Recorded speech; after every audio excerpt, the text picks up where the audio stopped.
Good morning, people. No, I'm here. 1 minute late. That's good for me.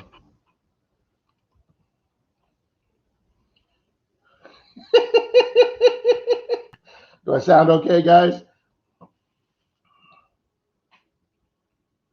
My hair's not sitting down. Morning, Mark. Morning, PD. Again, good morning, Mr. Bernie.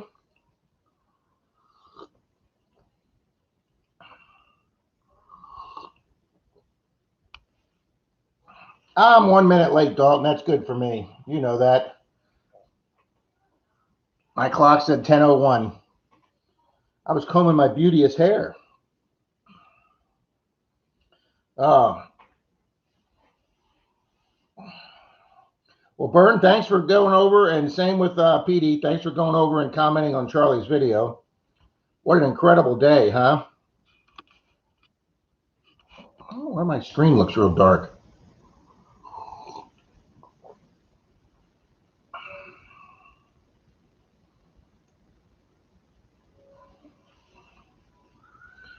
How do I wonder how I make this lighter. I better not play with buttons. I'll be logging everybody off. It was amazing. Good morning, Miss Brenda. Hey, Jim, how we doing, buddy?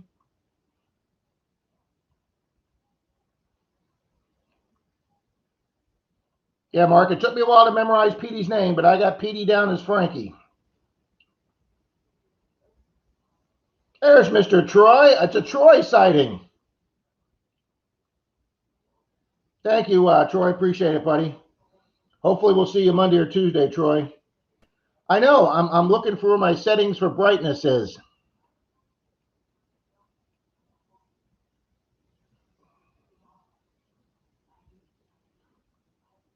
Do I look okay to you guys? Well, that's a loaded question. Morning, CZ Kid. And hold on. Who else came in? Detecting Smiths. Good morning. Morning Opportunity Knox.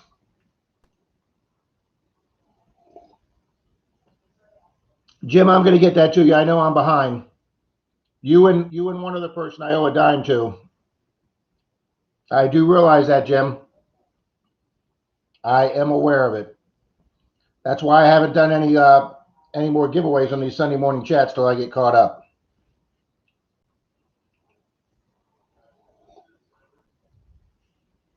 I am aware of it. I have the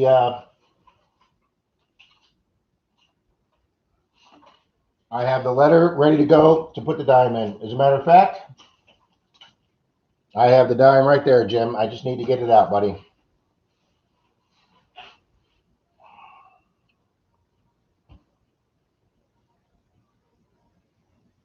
Yeah, Troy's been missing our Saturday morning meetings now that we had to change them to Saturday morning for our metal detecting club to go outside because he's got to work on Saturday mornings, and apparently he has to work on Sunday morning too.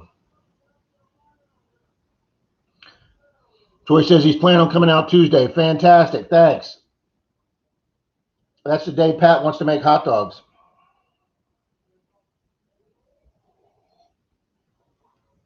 See, everybody knows everybody here. It's great.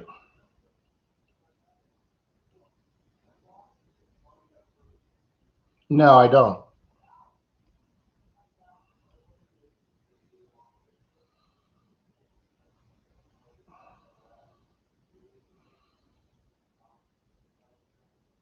Is it too early for a beer? Just asking for a friend.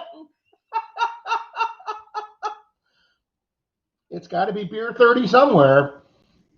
Hey, if you work the third shift, it's I know those third shift guys would go to the lodge in the morning and have their beers in the morning after third shift. Oh, that's funny. Good morning, Silver Wrench. That does sound good, especially considering football is going to be on in a couple hours. I'll let my friend know. Oh, that's great, guys. So some of you saw my video that I got posted really late last night that I had planned on getting on at 8 p.m., but my editing skills and upload skills just take forever to edit a movie, and then it took, for some reason, YouTube, it took them like an hour to approve the video before I could put it on. This process usually takes 20 minutes. Nah. So, oh God, yes. Our department started a shift for 1 quarter. We bid on shifts every 4 months when I used to work at the department I was at, and they came out with a shift from 7 p.m. to 3 a.m. and I was like, boom, I'm volunteer for that. First shift, they were trying 2-man cars to handle domestics and bar fights and shit like that. So it was great. You get off at 3 o'clock, you get home, and boom, your body rhythm's right at its lowest level. Bam, you just went to sleep. Got up at 10 a.m. You had the whole day to do stuff before you had to go to work at 7 p.m. Good morning, Mr. Charlie. Have your ears been ringing? Yeah, guys, it took a while for me to get the video uploaded of Charlie's hurricane dig. I don't want to talk about it because part of the giveaway is going over and watching the video and commenting on the items he found. So we'll just talk to it generically about it. But guys, we all would wish that a hurricane would come by and do no damage, but strip all the sand away from the beach. And even though plenty of people in Pensacola had damage, Mr. Charlie did get out to the beach. He did find it was 4 to 5 feet down on sand. And that was just on the little beach he went to. That isn't even some of the area beaches around the whole area. Morning, Mr. Silver. You got that right, PD.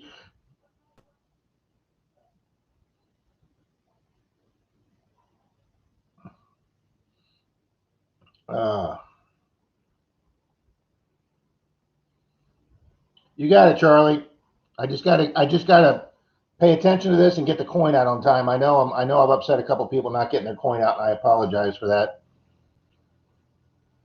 I know that laugh of his. He's got like that nervous laugh. He's just not expecting that stuff to come out of the ground. Charlie at the Silver Factory. Oh, that's good, Jason. I like that. Good morning, Mr. Park Rat. Hey, Pat, I wore your shirt in the water yesterday. I wasn't going to. I attended my metal detecting club's monthly meeting yesterday morning, and we have it at an outdoor pavilion in a park next to the sporting goods store where we used to meet. And man, guys, it got hot and muggy yesterday. I thought fall kind of hit last week when it cooled down in the 80s last week, but nope, it went back up to about 92 yesterday, and it was like full on 100% humidity. And by the time I left that meeting, like at 11:30, my park rat Pat, one good hole was soaked. So I said, why put on a clean shirt to go in the water? It's just going to get wet. So I wore my park rat shirt for 5 hours in the Gulf yesterday. And if I look a little tan today, guys, it's because I actually did remember sunscreen, but I know I got some serious sun on my face. Good morning, Miss Gina.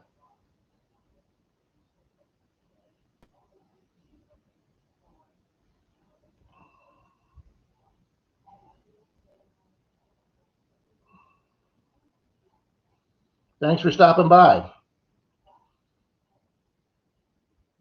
So yeah, guys, I did the golf for 5 hours yesterday in deep water, pretty much up to my chest and up to my neck, which, you know, considering how short I am, isn't that deep, but I was in 4 to 5 feet of water. Ferris Grump. No, it is a British Spitfire from World War II by artist F.A. Clark. Barry A.F. Clark is his name, without an E, C-L-A-R-K.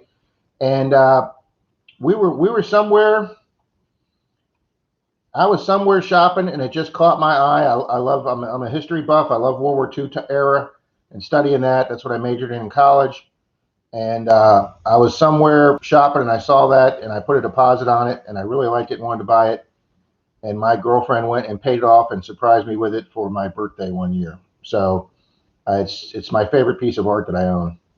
It's his most famous painting that he's done. The guy that did that, he does a lot of plane paintings and locomotive paintings, and that's his most famous painting. Hey, D, can I ask you a favor, hon? Can you pause your show and go out to my truck and get the ring?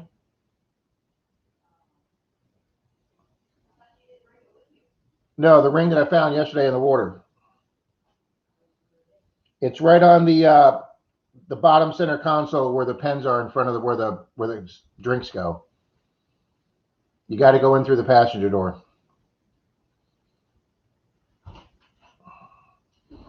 One of my favorite pieces. It pretty much did, Mark. I actually hosed off outside to get all the sand off me. Because you get out of the water and you're like, maybe I won't get, no, then you got to do the truck all the way up through the dry sand to get to your car. So Marty's Nuts About Diggins here. Welcome. Wow, folks, we got 16 people already after less than 15 minutes. Oh, he loves World War II planes. Yeah, it's a British Spitfire, and I just love the painting. The Battle of Britain was what really changed the war for England there and changed the tide of the war. So I'm rather big on that.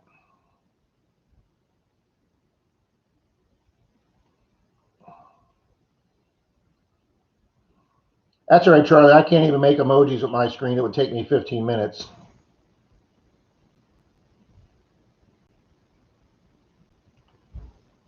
Oh, Brenda, that's not even funny, Brenda. Oh, I know. You could see Charlie's hand shaking.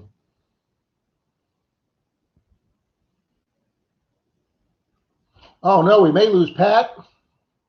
Good morning, Mary. No rings in the cup holder or the pin holder of your console. All right, hang on, hon. Hang on. Then it's not there at all? No. Did you look on the passenger? Cups are there, pins are there. Did you look on the passenger seat? There's a lot of shit on the passenger seat. It could be anywhere. It's either on the passenger seat. Thanks, hon. What color am I looking for? It's silver. It's weird. It looks like a triangle. Speaking of World War II, last week I dug an Army Corps and Chemical Weapons training pin. Oh, way cool. Way cool. Yeah, the Army or the services made all their pins, like their marksman pin and their other pins like that, sterling silver back in the day. I don't know if they still do that, but I know that dates a pin pretty good if it's yeah, I need to call ring finders.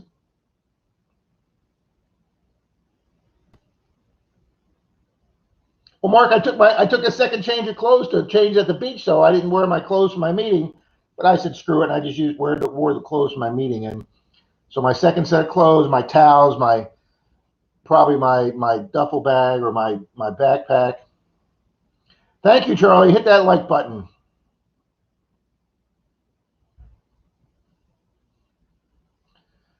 The pin pointer's out on the patio drying. I washed that off too last night. That's the one thing I try and do after a saltwater hunt, guys, is get all the salt off my equipment. I'd have her sit down and replace me if I had to go out to the truck and find it, but she won't do that. She'll be happy to put a quick pop in and pop out, but she's not going to sit here and be on camera. Silver wrench, I'm not going to take that bet because the way the inside of my truck looks, that's a distinct possibility. Oh, I bet you were thrilled, Knox. That's a great find. You know, I found that artillery shell a few months ago in a park that Troy took me to. I should have bet you the $5. Silver wrench.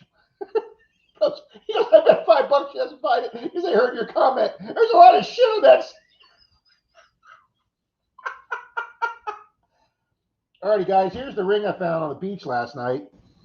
It's I guess you wear it. I guess you wear it like that. It's even too small to go over my pinky. And then it's got like this curved piece, and then it's got a little teeny stone chip here that you can't see focus very well, but it's not a clear stone. It's like a white opaque stone. So I can't find any markings on it besides the initials PM or the stamp PM. If anybody knows what that is, but that's a wild looking ring, guys. Ooh, did I get a hat? Where was that? Outside the front door. Okay, people are leaving me gifts outside the front door of our house, guys. It is a baseball hat with a solar propeller on it. Was it in a box? I bet Johnny got me this, or Steve. Was it in that? Mm-hmm.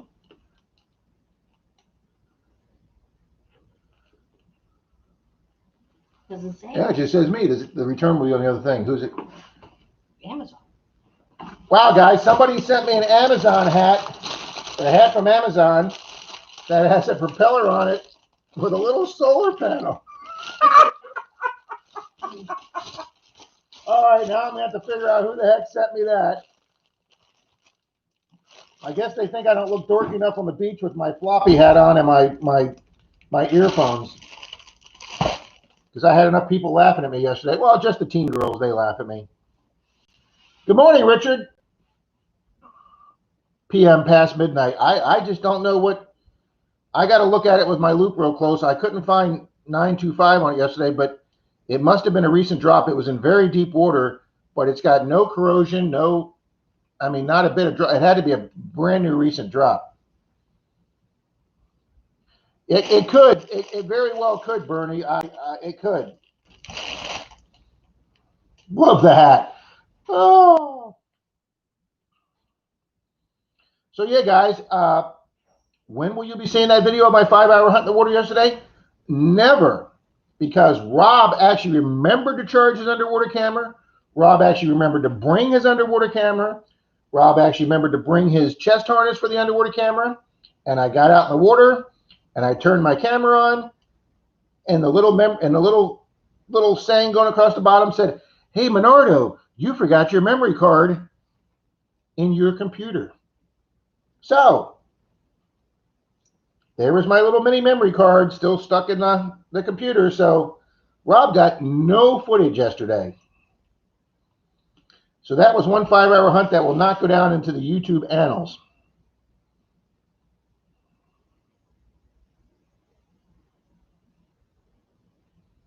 Man, I haven't heard Cool Beans in quite a while, Jason. Need one of those beer hats. Absolutely. Absolutely, like we had in college. Oh, really? Silver Wrench, are you serious? Does that really mean that? Like maybe from a foreign country or something? Or is that just maybe a shot you're giving me there? Because if PM means precious metal, that's pretty cool. Then I do have a silver tester here, guys. I will test it. Maybe the next time Denise gets up, I'll ask her to bring me my silver tester.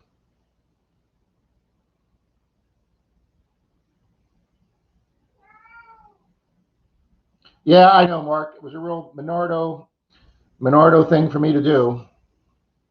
That's okay. My first diamond ring that I got on Clearwater Beach, I'm sure as some of you know, I told Denise that the first time I ever find a gold ring with a diamond in it, that I would take her on her cruise when she wanted, since she's put up with my metal detecting and I'm gone a lot. And of course, I find the smallest gold ring with the smallest. Well, it has a red ruby in it and three or four little diamonds off to the side. But that was the first ring that I got to use my diamond tester on, that Miss Denise got me for Christmas. That they all came back positive. All the other ones came back negative. So what happened was we were called out to a ring finder's call on Clearwater Beach to find a lady's set of dentures that were made out of silver, her false teeth, but they were going to be near the low tide line, so we weren't going to be deep. So I did bring my camera with me. This is before I had an underwater camera. But just as we were getting out of the car, we got a second ring finder's call from another couple on Clearwater Beach that he lost. He had a big, heavy Mr. T chain, just gold and diamonds, with a medallion that was like that big, bigger than a pack of cigarettes, that said Deacon on it. It was all gold and diamond encrusted. And the guy was 6 foot, and his girlfriend was on the beach, and he stayed out in the water where he lost it. So I had to leave my backpack with her on the dry sand while I went out to the and he was 6 foot and he was in water up to his chin. So every time a wave came by, guys, my little feet would come right up off the ground, and I was using the metal detector to balance. But guys, I got a hit on his Deacon medallion, and I left it under my coil, and he dove down and came up with his big medallion, probably worth several $1,000s.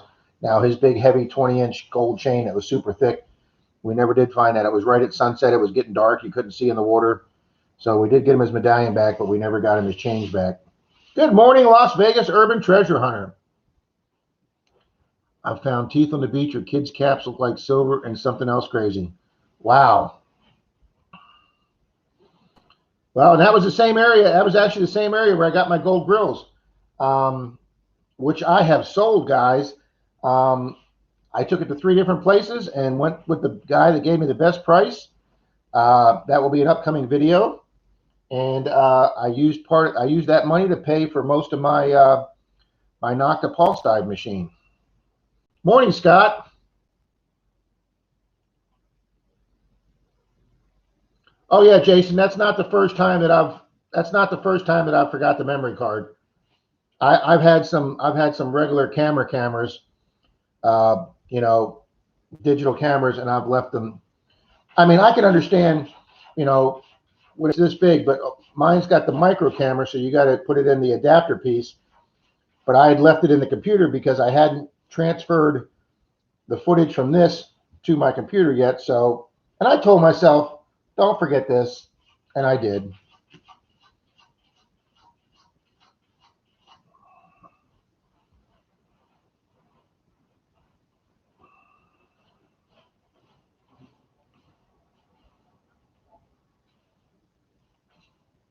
Yeah, I've never found any regular. Well, actually, I found a surface find on an old 1920s house. Dalton and I did. It was a set of dentures, probably from way, way back in the day.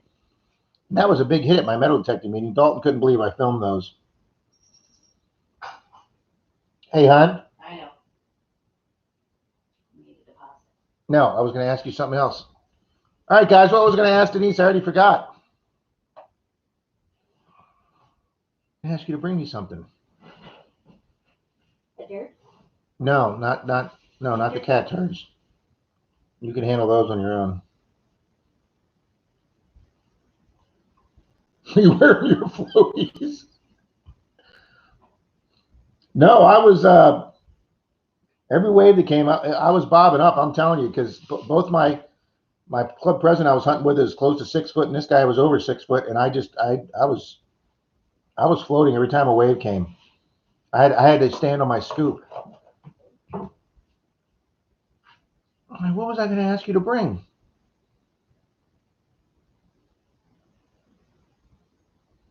Wow, guys, a mind is a terrible thing to lose.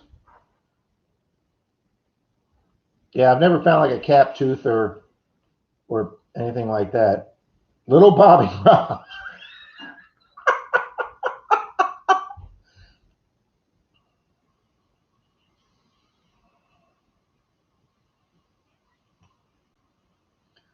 Actually, we have floaters here for the kids that come over to our pool, but they won't fit my arms.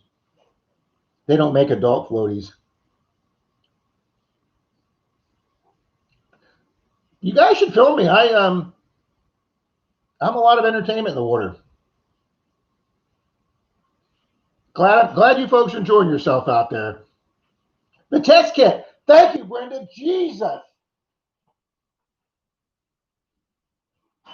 Hey, D, when you get a chance, can you bring me it's up on the shelf where the movies are, the package with the test kit and the silver test kit on it. Thank you. I only get so many asks per live stream.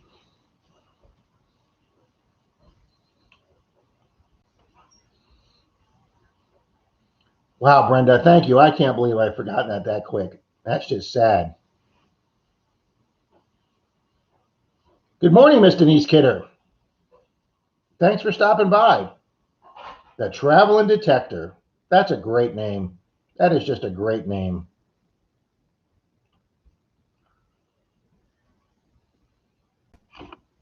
I'm going to do that right now, guys. They do out there called ender tubes. Oh. Yep, that's the thing, hon. Thank you. Everybody says you're wonderful. Thanks.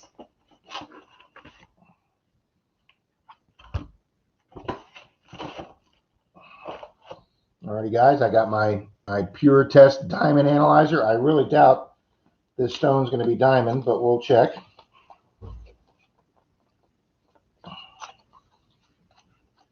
I was too busy editing and putting on Charlie's video, or the video for Charlie last night, that I didn't even think about doing this.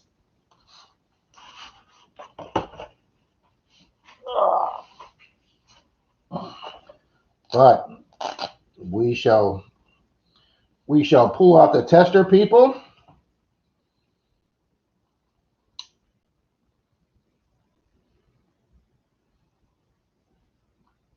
It's got its little nubby thing,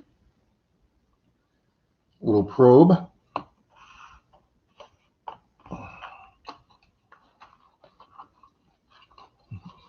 Please, LOL. Okay, let's see which one. Oh, look at that. Silver's the first one there, guys. Yeah, she bought me the big time test kit, guys. 10K, 14K, 18K, and then I think platinum. Oh, 22K, platinum and silver. And I have actually found one 22K ring. It wasn't marked, but I took it to my jeweler and I said, could you test to see if this is 10K? And he tested it, and then I saw him testing it again, and then I saw him testing it again, and I'm like, wow, what's going on? And he came back over and he goes, Rob, do you know what you have here? And I said, no. He goes, we tested this all the way up to 22 karat gold, and it held. He says, you got a foreign, this is probably from a foreign country that doesn't mark theirs. And I got my little tester. Okay, we are ready for the diamond tester.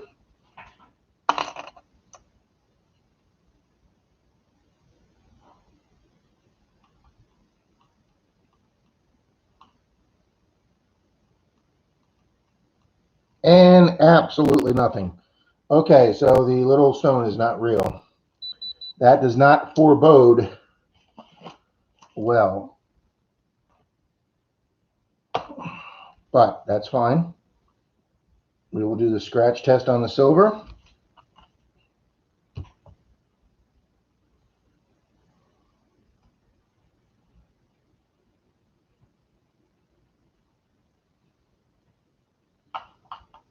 We'll put one drop of the silver solution on it.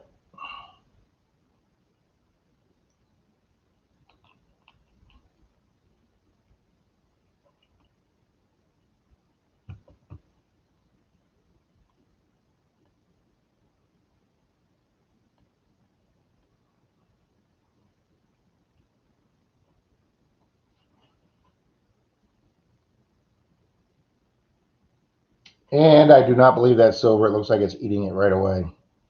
Oh well, just a pretty costume ring. But I'll research it and see if it came from like you know, Pandora or one of them places that sells mass jewelry. Oh well.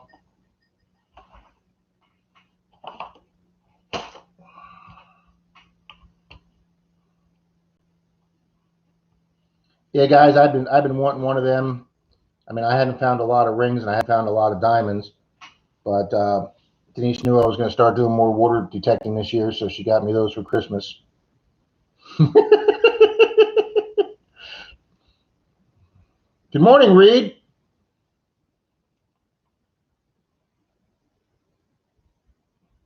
Yeah, Jim, you got that exactly right. I'm just amazed. I'm just amazed and happy I get to live here. So, good morning, Lincoln Central Coins.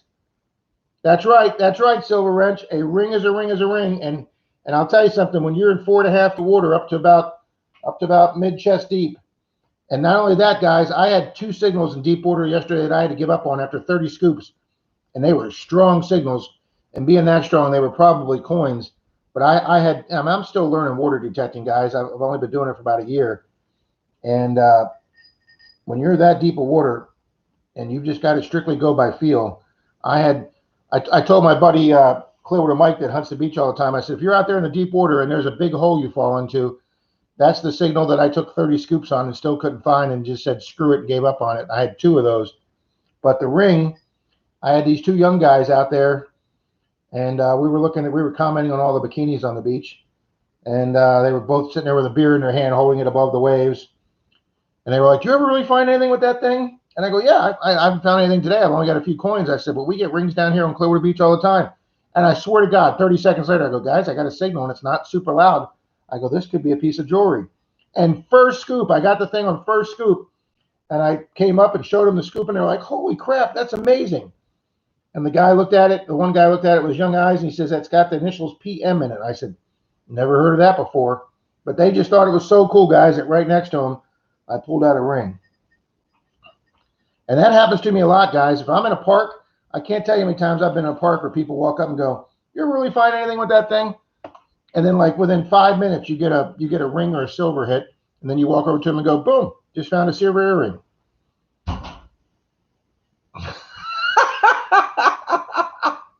Oh, Knox, that's great. Drop my Pop-Tart in the toilet. Luckily, I remembered the 5-second rule. Yes, there's a lot of choice words we don't publish. Really, Mark, you didn't like water detecting? Wow. Oh, I like the bikini emoji.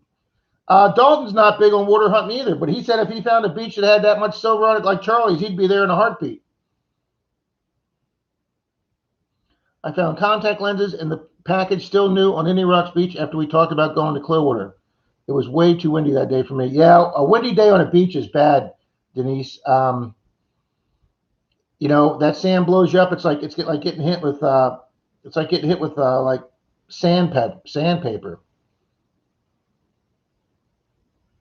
But I am finding that trying to find items deep in the water with a scoop is probably one of the hardest things I've ever done in metal detecting.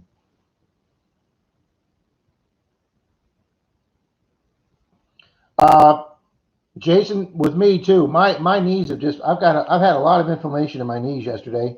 Not to sound like a certain other detector, but so I can only walk on the beach so much unless I just really abuse my knees. So when I'm out there in the water takes your weight, and I could just walk all day out there in the water, and then you go, oh, I got to do that truck up to the car. But you suck it up because you had a really good day in the water. I do. I like being. I did find one can lid. It was almost like an aerosol can. It had the funnel up to the nozzle, and that gave me a screaming signal. I thought it was like a $50 or something big down there, because I have found a $50 on the beach in the water. But sand in Florida, sleet in Iowa. Brenda, you can't have sleet yet in Iowa, do you?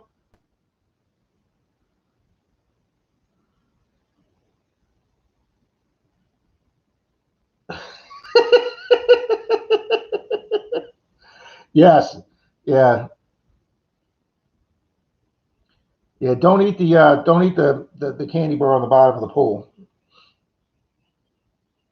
I always wanted to try beach hunting on a nude beach, but figured I'd be too distracted. Hell, Jim, I have enough trouble in Clearwater Beach yesterday.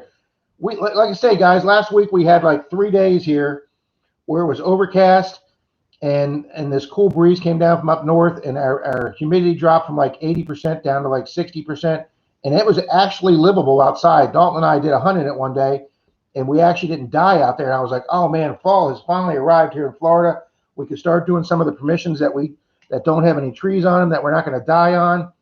And guys, we went down to like I say, our club meeting from 9 to 11:30 yesterday, or 9 to 11, and my shirt was soaked through. So by the time I got to the beach, it was just at noon. It was just like blazing. So Clearwater Beach had thousands and thousands of people on it yesterday. I looked up and down the miles of that beach in just a little section. They have 7 lifeguard posts. Each of them posted about a quarter mile apart. And it didn't matter what lifeguard post you were at. There was just thousands of people on the beach, hundreds and hundreds of people in the water. And it was a super low tide yesterday, so people got to go way out deep onto the sandbar, which is where I went to go find, because that's where all the people take their beers and they go out there and drink on the sandbars. I brushed it off. It's still good. Bernie, that looked horrible that day. Just looked absolutely, looked at about the same conditions that Charlie was in. 30, 40 mile an hour winds.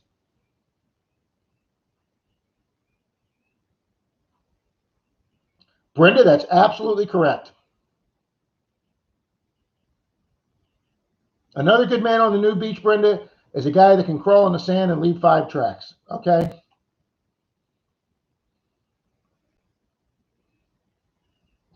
Only 6. I was told to make sure before I ask you anything, honey, that I say please. Nobody told me to say that to you.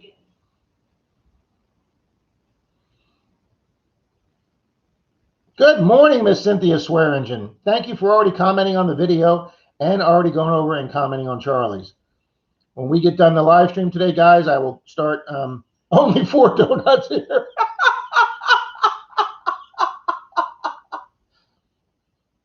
It's not the size, Pat, it's the motion, okay? At least that's what they tell me. So, yeah, I'll start doing my log sheet, guys. I have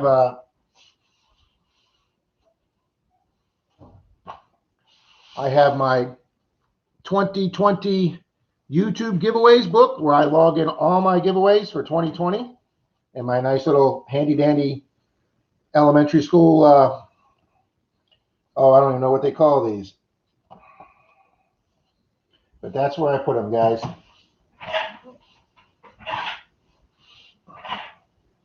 She just wants to make you feel better. That's right. That's right. It looks like a penis, only smaller. Yeah, we went to Disney World and went to Animal Kingdom, and they have a whole big display of the naked mole rats.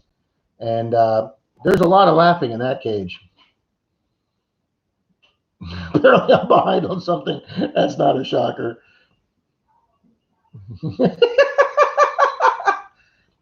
Hey, D, how can you tell if there's a blind guy on a nude beach? It's not hard, really. She's like, oh, geez. Hello, all you dirt digging people. That's us. Meadow Sharks, J-Man is here for driving a car. I thought you were going to say something else for like driving a car off the road. We'll be listening only. Well, thanks, J-Man. Appreciate it.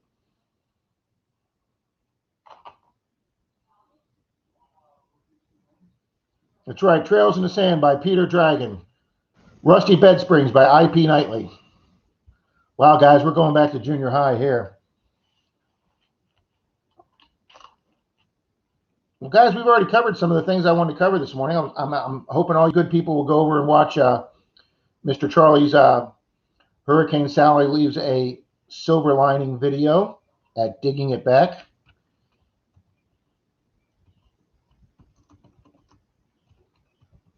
Please go over there and leave a detailed comment on at least one of the finds that he has found, so I know you actually watched the video, and I will enter you into the giveaway that we are giving away a nice hunk of silver to one of the folks that left one of those nice comments for Mr. Charlie. Jason, I think you're right. His laugh, and he did it several times because he was so excited and so nervous about the stuff. He just didn't expect it to come out. He had a fantastic day, Miss Cynthia. I did. I enjoyed listening to his laugh, Charlie. Of course, the first time I met him, I was laughing at him because I walk up to this guy and he's talking to his chest mount camera. He's like, GoPro, turn off. GoPro, hello, GoPro. That was the first time I met Charlie. He was talking to his camera, and it wasn't listening. Oh. Yeah, Joan Junior High. You got that right, Jim. Nope, I don't think that was supposed to be there. Yeah, it takes you back to Boy Scout days with short sheeting guys and putting their hand in the warm water.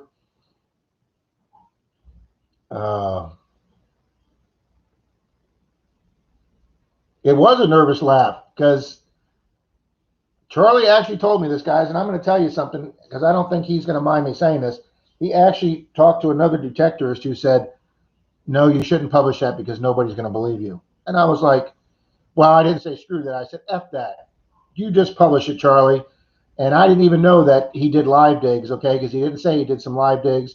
He didn't talk about his nervous laugh, that he was just so amazed that stuff was coming out of the sand. So you shouldn't publish something, guys, because other people wouldn't believe it. Because, I mean, I have never found anything like a real. I've never found a large cent. I've never found a piece of 8 or Spanish silver. But, you know, I'm sure there's some people that probably haven't believed there's something me and Dalton haven't found. You know, there's probably haters that didn't believe Troy dug that silver dollar. Because I can tell you, Troy gets excited over every find. Oh, no, Charlie, it was hilarious. Good morning, traveling detector.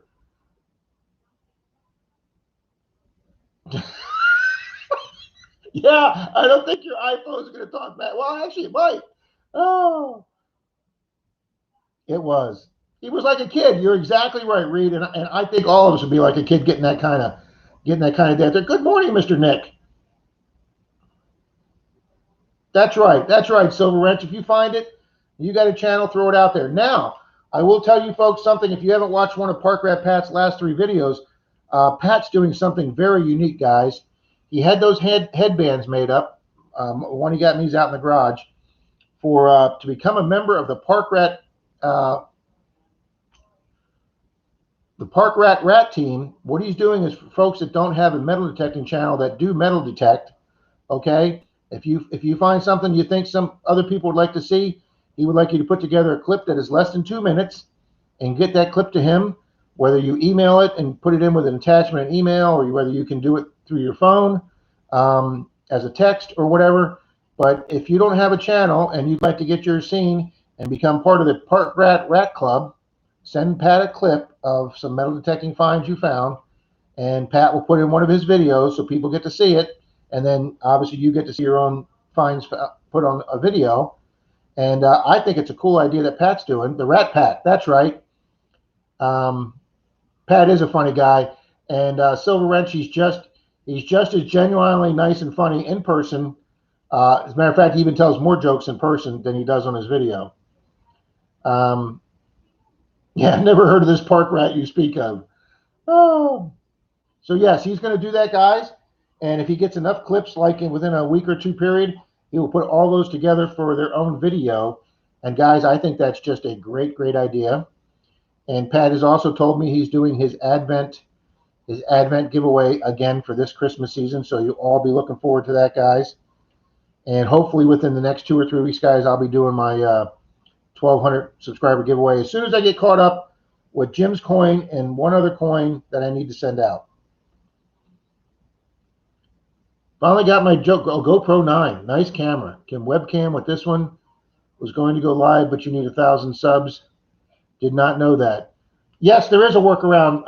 Metaltech CZ, there is an app for that. There is a, there's YouTube videos for it. Just log on to YouTube and type in, how can I go live without 1,000 subs?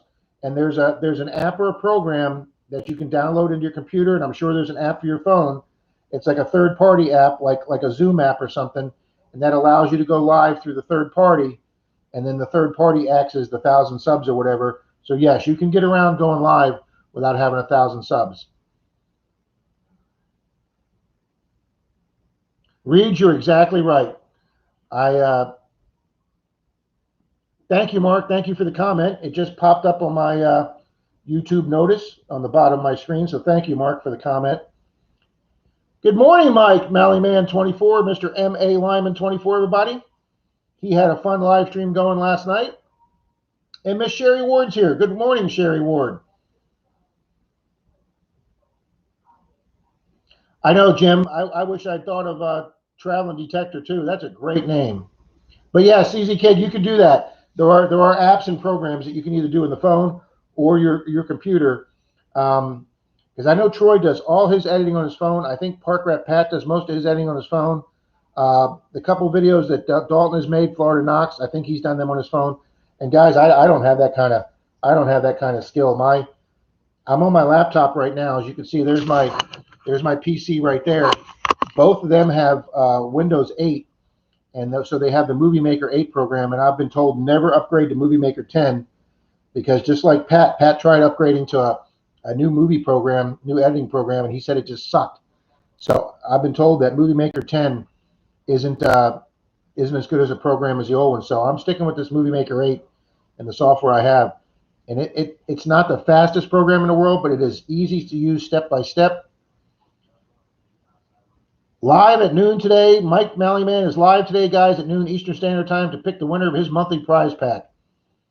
That's awesome, guys. He was giving away some sticker packs last night, and now that I actually have my stickers from Park Rat Pat, I'm going to find out who sent me this hat, okay? All right, because Maybe I'll wear it Tuesday with Park Rep Pat and Dalton. And if Troy shows up, him too. But guys, I got my new stickers in from Park Rep Pat. He also makes stickers, guys, and bumper stickers and decals and shirts. And there we are, the big one and the little one. Ooh, that's not focusing too bad. And he even put my little mohawk that Charlie paid me extra for to get during my shaved head. So I'm going to forward these next week to Mike, and he can put them in next month's prize pack or next month's giveaway.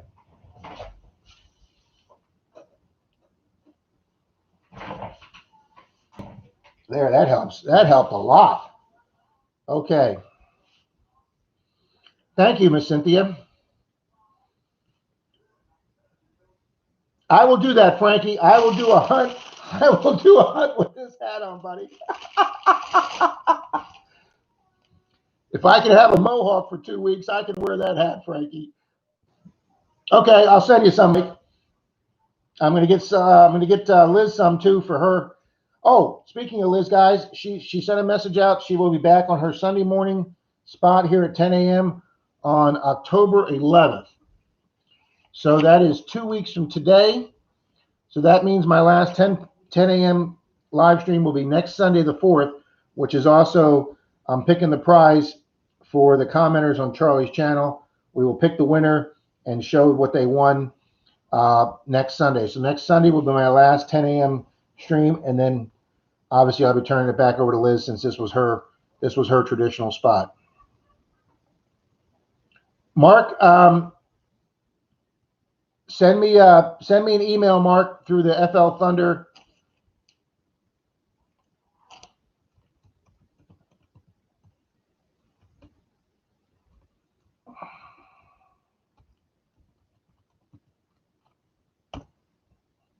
Send me your address there.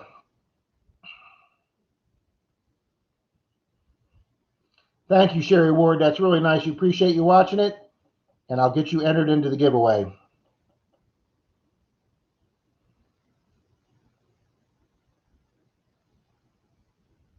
Oh, Charlie, you're so bad, Charlie. Thank you. You didn't need to do that, Charlie. But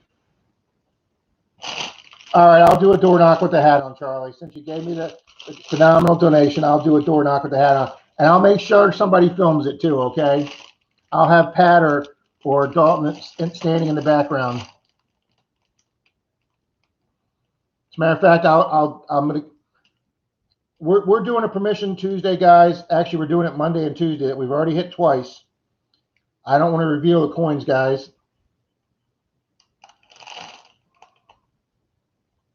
Hang on, I'm answering a question here.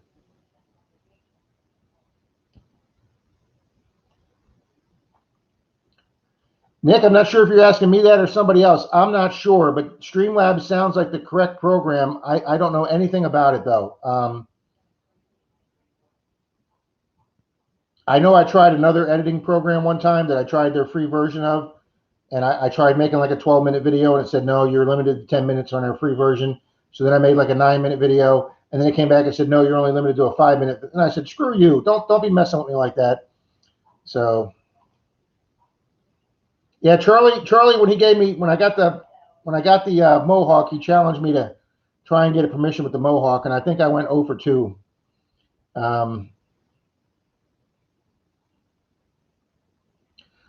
Silver Wrench, we're going to try it at 9 a.m. before Liz's. Liz's does about the same as mine. It runs from like usually 10, and Peter's off around 11:30, like an hour and a half, which is about the same as mine's been doing. So I'm going to go ahead and be her opening act, and I'll do mine from 9 to 10 and just get you guys warmed up, and then turn you all over to Liz at 10 a.m. So yeah, we're going to try one on the 11th of October. We'll be here at 9 instead of 10, and then Liz can do it at 10. And then I don't know if I'm going to make it a weekly thing. I have a guy in our club. If Denise, when I say lets me, I don't want to make it sound like she holds me prisoner here. But Saturday and Sunday are our only joint time together. Denise works Monday through Friday most of the time. She did work last Sunday. One of her clients asked her to go help her clean her yacht because they're putting it up for sale. for something like $2.5 million or something ridiculous like that. So Denise worked last Sunday, but she normally doesn't. So a guy in my club, he works Monday through Friday too, so he only usually gets to hunt Sundays. So they're to hunt with him, I may ask Denise if I can take a Sunday morning for a few hours and hunt with a buddy. So if I do that, I probably won't have a live stream, but I will try and do it most Sunday mornings on 9.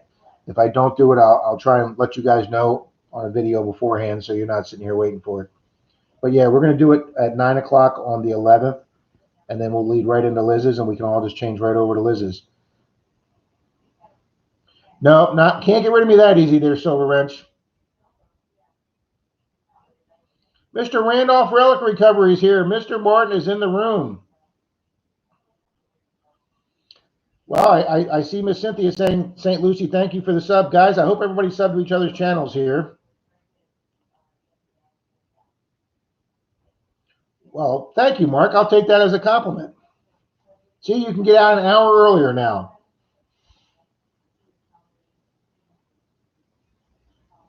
And guys, it really wouldn't surprise me. I don't mean to disparage anybody else that may have sent me, but it really would not surprise me if Mr. Martin sent this to me, because he sends me things in the mail sometimes without telling me.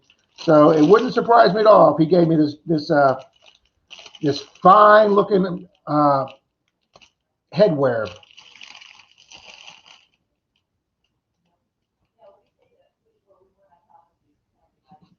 What's the 2.5 million, PD? I'm going to save all my clad I find until I can get it. Shouldn't take long, LOL. I saved up most of my clad, guys, and then I got rid of 2017's, my first year clad, to help me pay for my Nocta Pulse Dive. And so now I have 2 machines. I have my original Mindlab Xterra 705 that's hanging up in the garage with the massive coil on it, because my original stock coil, the ears broke off like everybody else's does. So I've only got the little snipe coil and then the big massive coil. And Hot Rob. Okie dokie. No, Jason, I don't expect it to be white long for me, because the first thing I do is take my hat to wipe my sweat, and my hands are always filthy. So it's going to be hard keeping that thing clean. But hey, if the hat doesn't work out, I could probably use the solar panel for the roof, you know.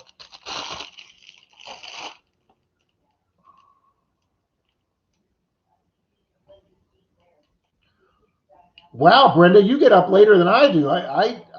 Denise came back in the bed this morning. Was like, it's 9:15. Do you have a stream this morning? I'm like, I got plenty of time to get ready. But the problem, Mama, is that'd be too close to football. And I know a lot of people have written off football for various political reasons that we're not going to get into here. But I have renewed enthusiasm about my team this year with Tom Brady and Rob Gronkowski, plus the excellent core of receivers that we already had. So he looked a lot better last week, Mr. Brady. And I have told people this, and I will tell you folks again, I was never a Tom Brady fan. Our family would call him and Bill Belichick the cheaters, not the Patriots. But guys, he's my quarterback now. So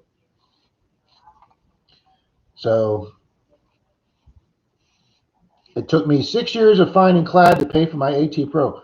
Wow, that's perseverance, Jim. Congratulations. Were you mainly doing parks, Jim? I know my clad hasn't paid off my machines yet, but I'm pretty sure that if I was to sell all my rings that I have found with the Knox, it'd be pretty well. Actually, I can't tell you guys that either. I found my most expensive find, or my most valuable find, on Clearwater Beach a few weeks ago doing a night hunt with my club president. And let's just say that it was a visual find in the sand. And I would come close to paying for a coil with that find.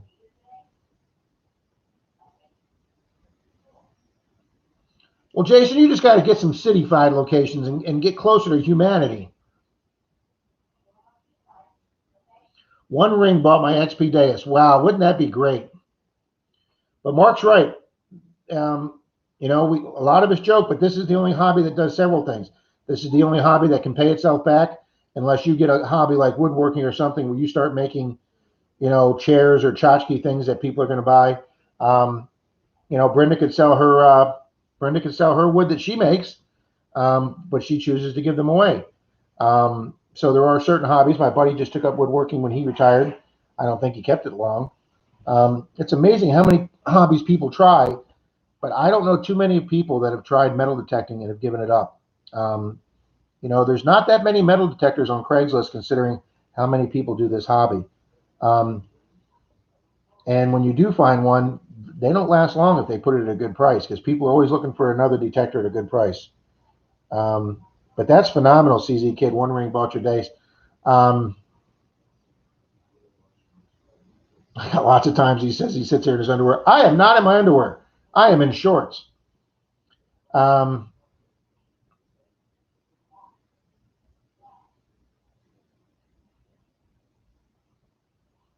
yeah, my goal was to, if I had clad, would try and pay off my machine in 3 years. Um, Now, Jason, you can never say that about jewelry. I found one gold ring in a park next to the basketball courts with my 705, um, inner city basketball court, uh, in a park where I pulled a lot of change out of because they have an after school program there for kids at the buildings right across the street. So 40 kids a day use that park. And when they're on the jungle gyms and the swings, I'm telling you, change must go flying out of their pockets because that was the one where I found 167 coins in 2 days. And I actually did a video on that. Best tot lot I ever hit in my life. Even got a silver war nickel off of it. Um, but yeah, it's the only hobby, one, that can pay for itself back. And obviously, if you hunt the beaches or places that more people can take a chance of losing rings, you can get it paid off even faster. But you know, every coin goes back towards either paying for a machine or upgrading. And then two, it's a hobby that gives you exercise. And as you can tell, my fat ass could use some exercise. So it gets you out of the house, it gets you outside. You could do the hobby with friends, you could do it solitaire. Um, oh, private yards only. Okay.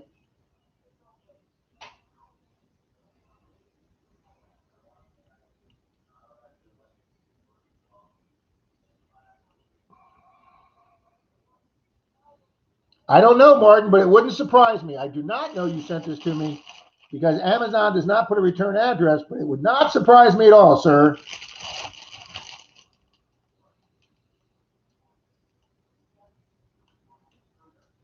All righty, guys. Mr. Mike Lyman has a Knox 15-inch coil, so he can buy the 6 one. Yes, Mike. Actually, I'm interested in that. I just told Dalton the other day we were driving his truck. I said, I'm thinking about buying the larger coil for the Knox. And he whipped his head around. He goes, "You serious?" And I go, "Yes, I am. I don't want one of the small ones." Uh, Simon from the Weedy Boys has one of the small coils, uh, and it worked out really good that he had it in his van because while we were hunting that 1906 honey hole property over in Sebastian that Pat has, his stock coil broke. One of the ears broke then, and we didn't have the ability to fix it on the scene.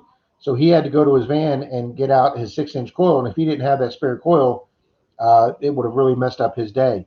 So I'm hoping Simon's sending, I need to talk to him about that. I'm hoping he's sending his stock coil off to Mine Lab to get fixed because they know that that's been a problem. There's been 4 or 5 people I've heard of that have broke the ears off the Knox stock coil. I just don't know why they don't make those a 1/4 inch thicker, guys. It would cost pennies in their manufacturing process just to make that a little thicker. Dalton has gotten the oil. Dalton has gotten the ear stiffener for his machine, and I think I've seen a few other people with that on their machine too. But Mike, I'll contact you after the program.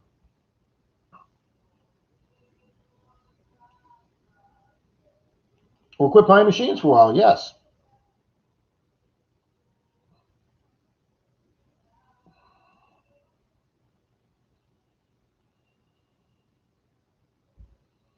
Wow, Nick, a replacement coil for your XP Deus cost that much. Wow. Now who's the XP Deus made by? Is that made by White's, or is that made by another company? But I'll tell you guys, I'm not going to knock anybody else's choice from machines. I know Susie Q uses her Simplex and she absolutely loves it. I think Jason's wife Mama has one. But how can you argue with a machine for $331, like he's saying, that comes with wireless headphones and I believe it's waterproof? I mean, that is literally 1/3 the price of a Knox 800. Because I paid $900 for mine, $899. So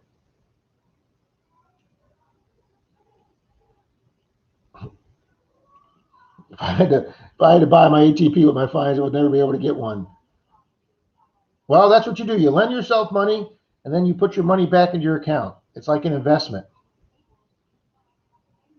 But if you get your channel monetized and get as big as Merrill has from New York Metal Detecting that fast, he's buying a detector every month now with the money his channel is making from being monetized. Between his monetization, he's hooked up with affiliates for Amazon and Calico, and his clad revenue, and then occasionally his scrapping. He's averaging $700 to $800 on his channel in income already. If I could do that, guys, life would be fantastic.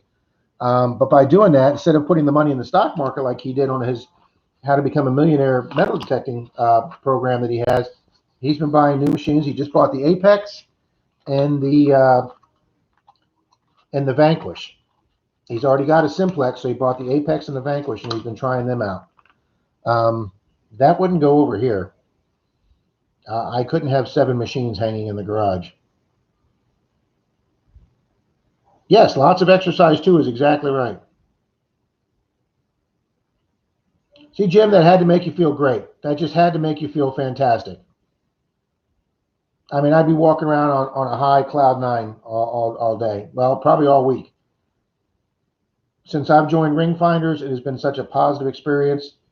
We had a young lady that lives maybe just a few miles from Denise and I, and her husband got into a fight, and the husband walked over. He was so mad, he walked over and he threw his ring in the garbage can in the kitchen. And she said, "Oh yeah, I can top that." And she took her combo wedding ring and engagement ring and went off to the back balcony of their 2nd floor condo and went, "Oh, there you go, you B word." And then of course everybody came to their senses, and Ring Finders got a call the next day, and I went out there, and she had found the engagement ring but not the wedding ring. So I beeped over the engagement ring, so I knew what the sound would be. She told me the area she threw it. Boom, I had it back to her in 10 minutes. And she had a huge smile on her face. And that's on our club's Ring Finder page. But that's just an incredible find, Jim. I've never personally hunting found a ring that expensive. We have recovered 2 rings for people that are over $10,000. One of those people wrote our club a $500 check that they handed me to give to our club, because she was so excited, and I found her ring in less than 2 minutes. She was washing her car, and she kept putting her hand in the soapy bucket, and her ring slipped off in the soapy bucket. And they lived in a area of like acreage, so the lot next to her hadn't been developed. And she took her bucket of soapy water and just threw it into the woods next door, and then realized her ring was missing. And so she says, "That's where I threw my bucket of water." And boom, within 5 minutes, I had her ring underneath the leaf. And she was so excited that she walked out and she handed me a check for $500 to give to our club. That was the biggest donation our club had ever gotten. And then we went out, if folks have ever watched my video out in the Gulf of Mexico, we found that $10,000 diamond ring 3 miles out in the Gulf that we hunted for over 3 hours with 4 of us. 4 of us went out on the boat. And they didn't give us a flipping penny for our club. $10,000 ring, 3 miles out in the Gulf, and they didn't donate anything to the club. So I told our club president, if they ever call back, piss on them. "Well, we can't be like that." I said, "No, you can't be. I can be." I know it says donations, and donation means donation, but if you can afford a house on the Gulf of Mexico, you can afford a 26-foot boat to go out on the Gulf every day, and you can afford a $10,000 ring, you could afford $50 or $100 to give to the club that took 4 guys 3 hours to find your ring. I'm sorry, guys. I'm just ranting here.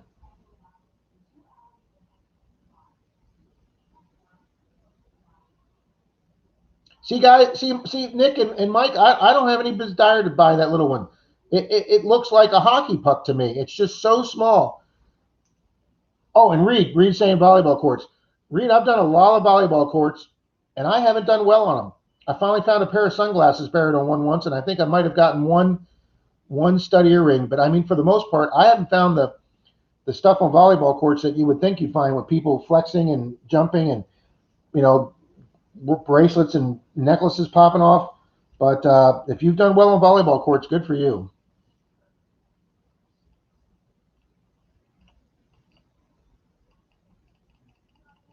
Oh, my chat log has locked up.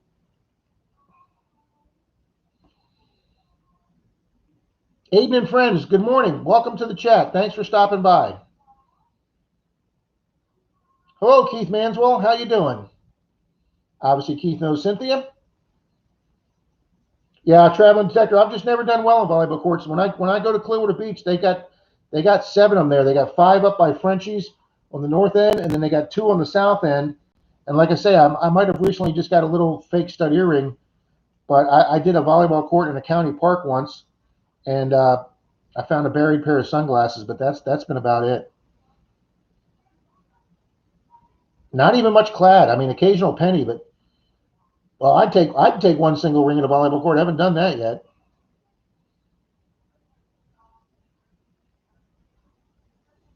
Long time listener, first time chatter. What's up? We're just having a chat here. We're talking about metal detectors, prices, coils right now. I'm waiting on the Coiltech Equinox coil before buying. The Coiltech guy was on the Myers metal detecting program a couple of weeks ago, and he did not deny that they were making one when questioned. Ooh, Nick, is that going to be a bigger one or a smaller one? Brenda, that's a good point. You could probably find more on the perimeter where the players sit their bags down and people sit to watch. That's probably a good point, Brenda. So I'm hoping that well, I mean, like I said, Clearwater Beach was mobbed yesterday, guys. Thousands of people. It looked like it was midsummer there yesterday. And it's almost October, and it was 92 degrees. It was hotter than hell, and it was just great on Clearwater Beach. But they weren't dropping much. But I can't wait for next year, guys, when this whole COVID thing's over. Hopefully we have a vaccine, and next year spring breaks back in full force, and Clearwater Beach will just be slammed with wall-to-wall people. Unknown about the coil size, but I would love one like the Simplex SP24. Holy smokes, is that 24? I mean 24 inches? Cynthia, I think it's maybe a little soon yet for them to be coming out with a sniper coil. It's a pretty new machine.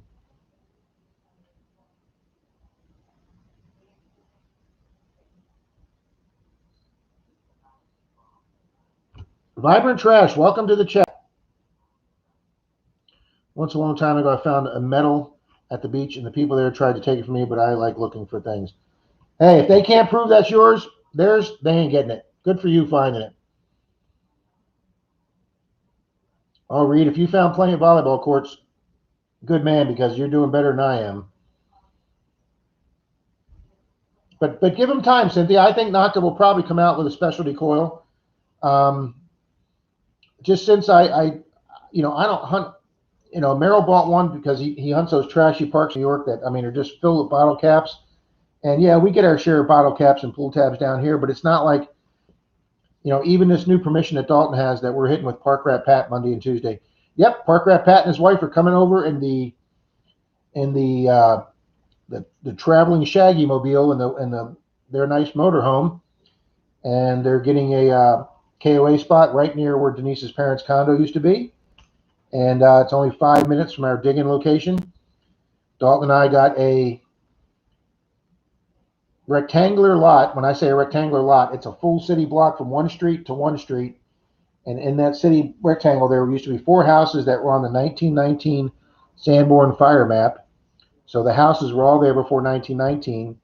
And all I'm going to say is, based on some of our 1800s finds, we know those houses were probably there back into the late 1800s. So there will be some very exciting videos filled with finds coming out very shortly, and they will feature the man himself, Park Rat Pat. Well, Keith, it's Rob, but go ahead.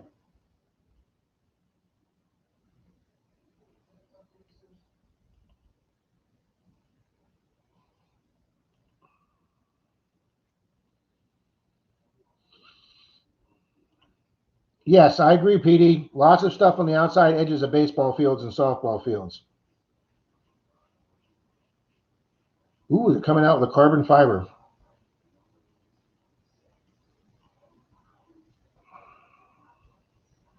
Nick, have a great day, buddy. Thanks for stopping in.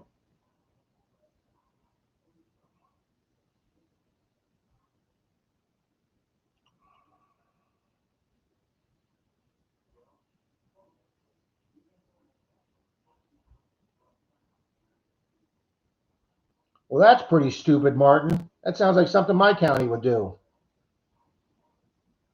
Oh, not the SP24. It's a small elliptical type coil. Okay. It's like a 5x8. 5x8. See, now a 5x8 is a nice small coil. I just don't like that small 5-inch round coil that they've got for the Knox. I mean, I know it's probably good for certain conditions. Are you serious, Brenda? All 3 Iowa universities have already canceled spring break 2021. Wow. Wow, I had not heard anything like that. Alrighty, guys, I just got a notice on my computer that Miss Susie Q is going live. So when you folks log out of here, if anybody would like, you can go over and check out what Miss Susie Q is doing live this morning. I think she does some coins on Sunday morning. Got to go find some gold. Well, Nick, you knock yourself out with that, buddy. I hope you do.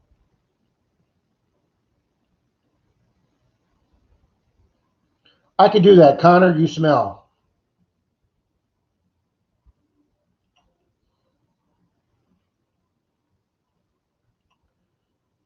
Simplex needs a stiffen the lower shaft. I think that's the comment I read about. They're coming out with a, yes, Detecting Smiths.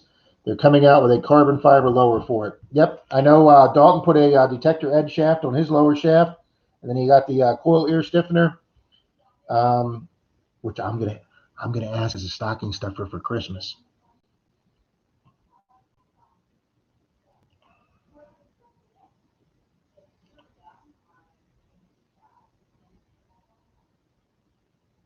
Well, congratulations, Mark. That's awesome.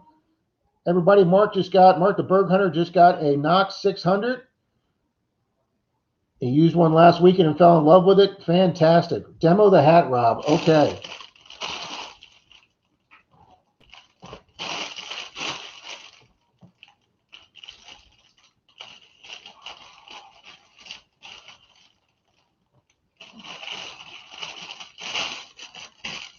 Oh, maybe I'll send this off to Pat and he can put my logo on it.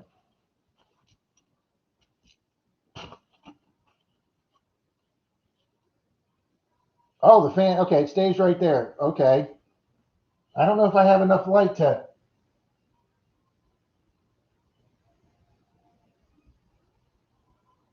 I have to set this out in the sun, Martin. Oh, there is no on or off, so it's just being out in the sun. Oh, that's going to work, guys. That's going to work. I'm liking that. Absolutely. I'll be getting comments left and right on this, baby. The river of silver will flow. Wow, you guys got some good sayings.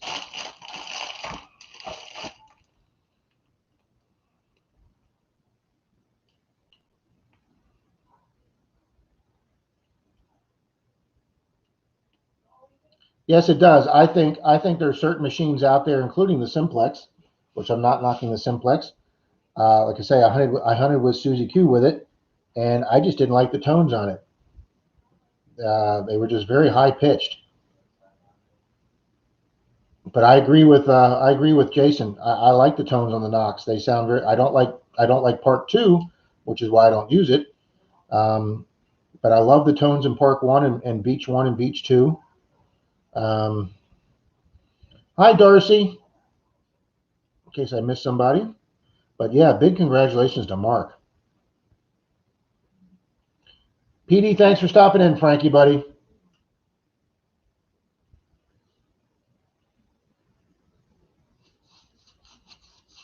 It is great for the parks, Cat Valley. You're exactly right. And if I miss saying hi, Cat Valley, hi. It is great for the parks. I can't tell you how much clad I pull out of parks with that. That 600 and 800 loves dimes. My 705 machine just loved ate up quarters, but the Knox loves finding those little silver dimes. When you get a 24, 25 signal, 99% of the time it's going to be a dime, unless it's a signal so strong. Uh, if you can hold it, and I learned this from a subscriber, guys. If you get like a nice 24, 25, 26 signal, you think, oh, that's a great dime signal, but it's so loud and it's so strong. If you hold your coil 6, 7, 8 inches off the ground, and you go like that, and you still get just as a strong signal, it's going to be a can. 100% of the time, or maybe some big huge hunk of aluminum. I actually had a subscriber taught me that, and that's never ever been wrong.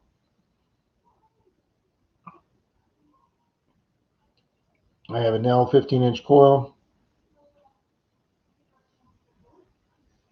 on my T2, and I love it.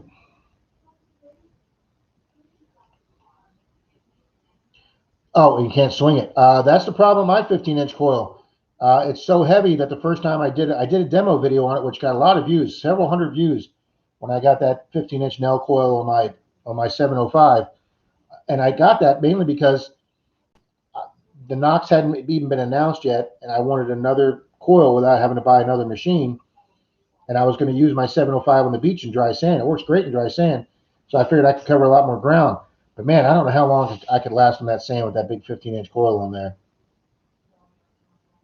Metal detecting with CZ Kid. My oldest coin is 1900 on the dot, and that is exactly my oldest silver. I have a 1900 barber, but I am dying for that 1899 barber or a seated. Dalton got a seated this year, 1850s, I believe, or 1847. And so he got his bucket lister, but I'm still looking for my first 1899 silver. It is 15 inches is tough to swing. Maybe get one of those. Maybe get one of those harnesses around your shoulder or something that helps support the weight of the machine.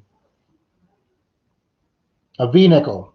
V nickel's a great find. They are very hard to find, but I will tell you guys that permission I was just talking about a few minutes ago. Not only have we pulled a V nickel, but it is an 1800s V nickel. So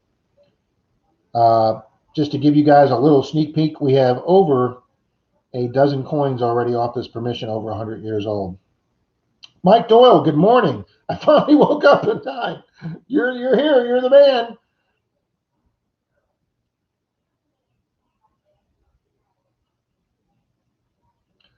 Cat Valley, that's a good idea. Somebody suggested to me a Steve's detecting rod to balance out the 15-inch coil on the Knox. I will have to look into that. I've never heard of one of them. And a 15 by 18 on the Pro with a bungee cord. There you go. That's a good idea, Mike, using a bungee cord.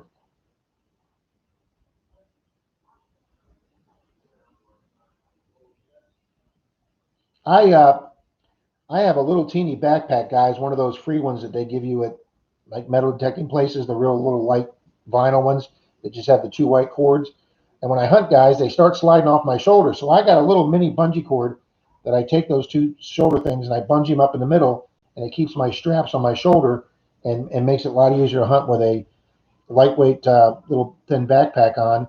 And then you could put a couple of drinks in there. I usually carry an extra battery for my pinpointer because your pinpointer always seems to die when you're 16 miles from your truck. Steve's rod has a weight on the end. Noon today, Eastern Standard Time. Don't forget Mike's live stream.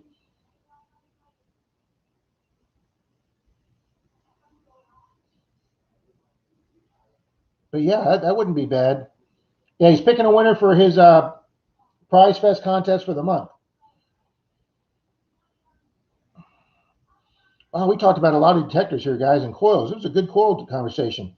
So I'm going to have to give Mike a call after we get out of the stream, guys, because I think I have built up enough clad here from the last several months that I can afford to get me a coil. Randolph, your name came up quite a bit last night in Mike's stream. Silver and gold.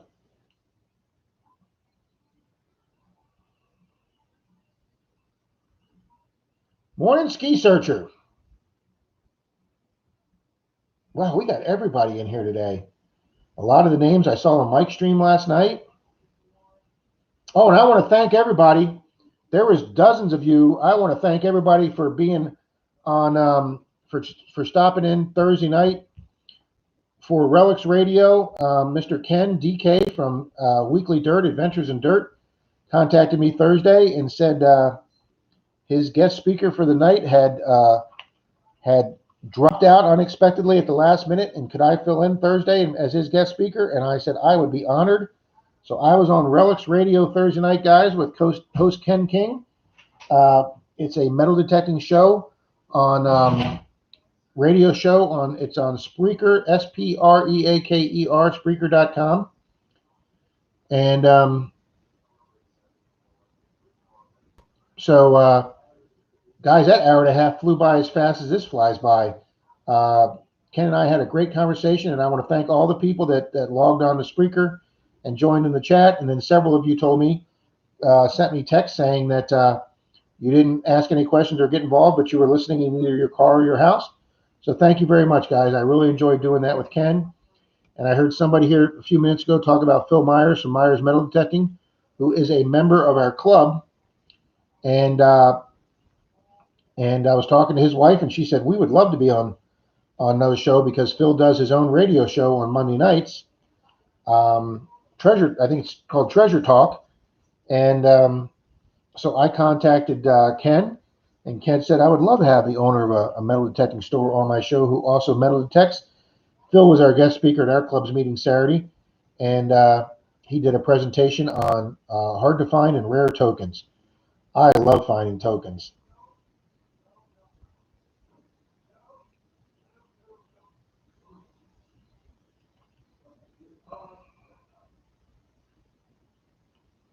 Cap Valley, your copper scrap is your best. Guys, I'm not going to mention names. I recently saw a metal detectorist who mainly hunts beaches did a video where he went out to his yard and he had like 4 or 5 gallon 5-gallon buckets of scrap and trash, lead weights, sinkers, copper, aluminum. And he got so, I don't know what was going on with him, but he got so frustrated or upset, he took all that and opened up a garbage can and threw it all away. So first off, why would you spend 6 months or a year saving up all this scrap that you can recycle, that you took off the beaches, and then you did a great job cleaning up the beaches, taking all that scrap off the beaches just to throw it in your garbage can, so now all that shit goes into a landfill? What the hell's the purpose of that? We've got recycling places at both ends of our county that are very easy to get to, and they're right in the way of me going to see other things. Guys, I have 1 5-gallon bucket out there for all my regular metal scrap, bottle taps, old pieces of metal and aluminum, and just scrap metal, that you find, your normal crap. And then I have 1 bucket for lead, and then I have 1 bucket for copper. Okay, and then I also keep a bag for my aluminum cans. I pick up aluminum cans wherever I go. So I have 4 containers: aluminum, lead, copper, and then just metal scrap. And then when I go up to my recycling place, they have the big heavy rolling carts, and I put all 4 of my buckets on there because they weigh them by category. So now they just take them, put them in their bin, and they pay me for my copper, which is always the most. Copper is your most expensive metal that you can recycle. So guys, if you're out there finding these copper pipes and copper long pieces, old air conditioning pieces and stuff, save your copper because you get good money for copper. I'll come out of the recycling place with $27. Hell, that's a month's worth of gas for me. So yeah, Cap Valley, cash in that copper scrap and help you get money for your coil for your Knox. That would be great.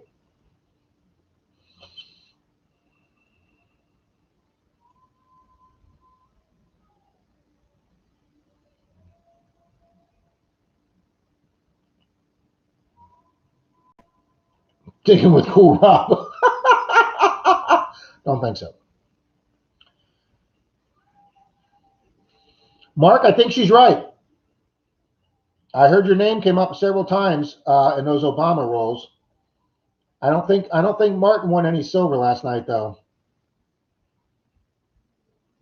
Use a Phil's fine bag while in the water. Ooh, okay. I'll have to check out, see what Phil has for fines bags. I just bought me see if I'd have known Phil carried those. I didn't think about it. I just bought me a water fines bag from Amazon that's got the mesh bottom so your water leaks out. And I didn't use it yesterday. I should have. I just used my regular land one, and that was a mistake because I found a really nice rubber fishing lure, really fancy looking. It looked expensive, so I threw it in my pouch. And while in the water, it floated out of my pouch and went away. I was going to give it to my neighbor, who's a big fisherman.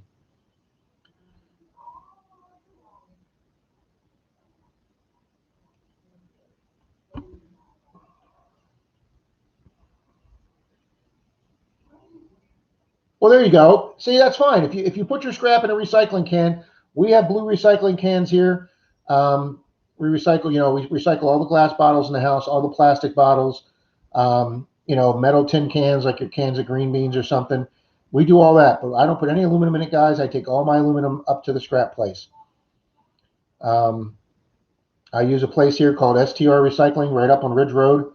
And now it's funny, the guys at my meeting, where my meeting's held, is a different county.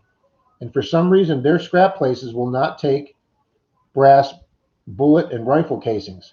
I don't know why, but when I was at one of my meetings, one of the guys took all his miscellaneous stuff he'd brought in to show for the meeting, which had a lot of shells in it, and he just took it over to the garbage can at our meeting place and threw it in the garbage can. I go, what the hell did you do that for? Why aren't you recycling all that? And he goes, Pinellas County doesn't take any kind of brass from any kind of bullets or shells. And I'm like, oh hell, I'll take that. My recycling place takes anything. And obviously being brass, it's the highest. They have two categories of copper. They have pure copper, and then they have a brass copper. And those are the two highest paid categories there. So yeah, every bullet casing, every shell casing I find, 22, long rifle, 38, boop, that goes into the copper bucket. But nothing wrong with recycling it in the recycling can. Because we have two garbage companies. We have one that picks up our regular garbage, and then we have another one that comes by and picks up our recycling cans. Oh, wow, it's a 50-mile drive for me to get to the scrapyard. Well, that's a whole different story.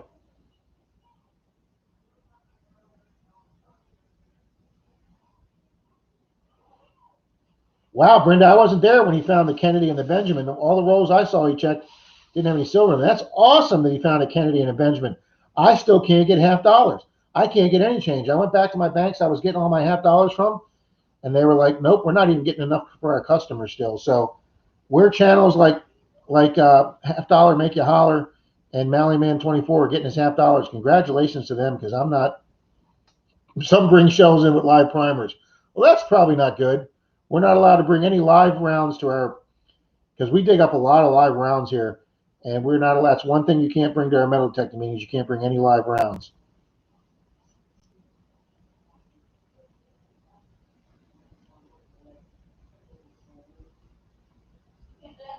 Kent Valley, nothing wrong with that. I know the one place that Merrill went to in New York Metal Detecting, they literally ripped him off. He had a ton of recycle, but he come out of it with like $6.50, and I was like, oh dude, you got ripped off. So he got really turned off to scrapping, but he just needs to find a more either a more honest yard, or that guy that they had hired that day didn't know what the hell he was doing. Hey, I'm gonna go set my hat up. No, I'll do that. I'll wear my charged hat next week, guys. How's that sound? KeyBank told me they would order halves. Good for you, Mike. Good for you, Mike.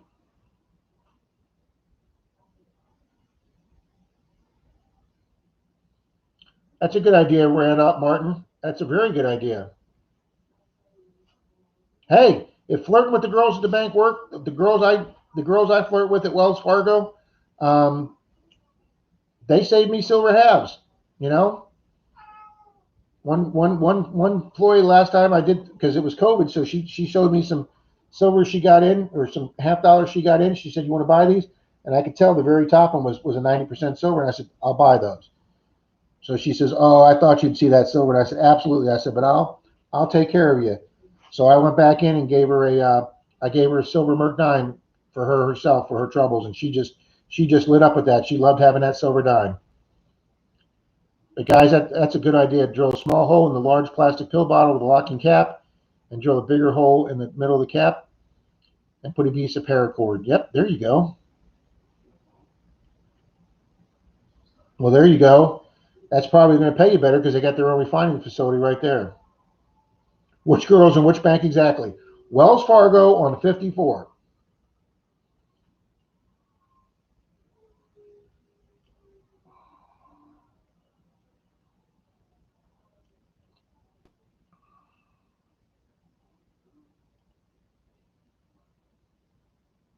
But yeah, I think recycling, doing your recycling, saving your scrap, if you're going to use to save up money for a new coil, like I say, I used my some of my fines to pay for. I sold one piece of gold, which I regret now. I should have just taken money out of the bank, but I found a 18K hoop earring marked Turkey on Clearwater Beach.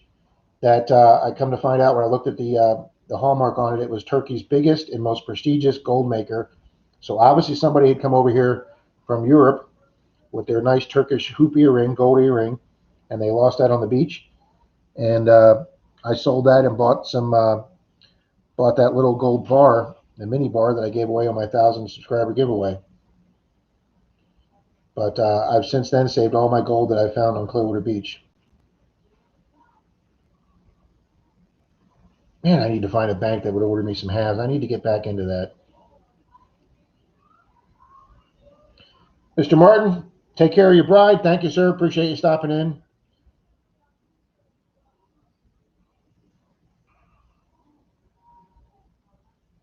Mark, thanks for stopping in, buddy. Good luck.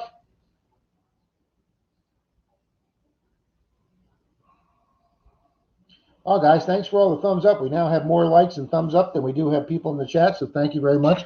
That always doesn't happen like that.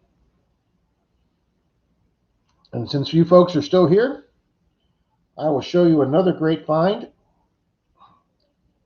That was found by Mr. Dalton last week with me on my 2019-25 permission that I got us. It is the Marines hat pin. It's called the EGA pin, the Eagle Globe Anchor pin. And this goes on the middle of their big Smokey the Bear hat that goes right there. And we thought this was World War II. Oh, there's Problem Child.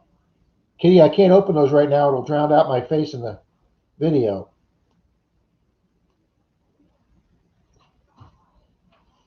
You coming around?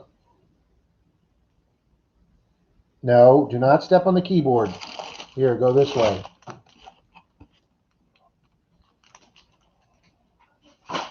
We know what happened last time you stepped on the keyboard.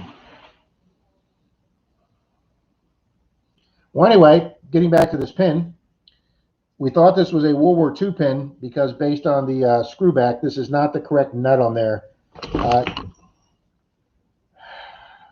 It should have that big round nut with the grooves on the outside, the ridges. But we thought this was World War II, but it turns out through my research, I found out that this is World War I, and there's two ways you could tell it's World War I. The anchor top right here, as you can see, is connected into the eagle wing on the bottom. On the later ones in World War II, this anchor top is smaller, and they did not connect it to the eagle wing. There's a gap there. And you can't see it real well here, but on the globe, there are latitudinal and longitudinal lines, okay, to signify the Marines going around the world anywhere. Well, what happened was on the World War II ones, they got rid of the longitudinal lines going vertical, and it's just got a globe with rings around it. These make the up and down and the cross lines make little boxes. They don't have that on the World War II pin. So that's how I found out you can tell that this is World War I.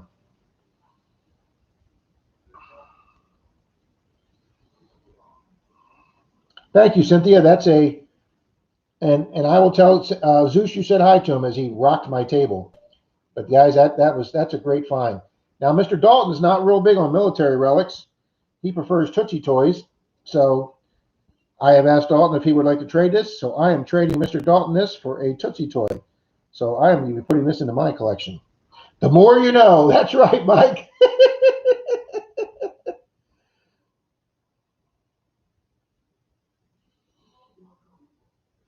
I love finding military items. I really do. I need to start my display case for military items. Hey guys, the last time I haven't been on Clearwater Beach in a few weeks, but the last time I was there, I got a men's titanium wedding band, and it actually fits, guys. So, and then this week I got the weird Toyota logo ring. So that's what I found yesterday, guys. 5 hours in the water, and that was the one ring I found yesterday. Unfortunately, did not test positive for silver.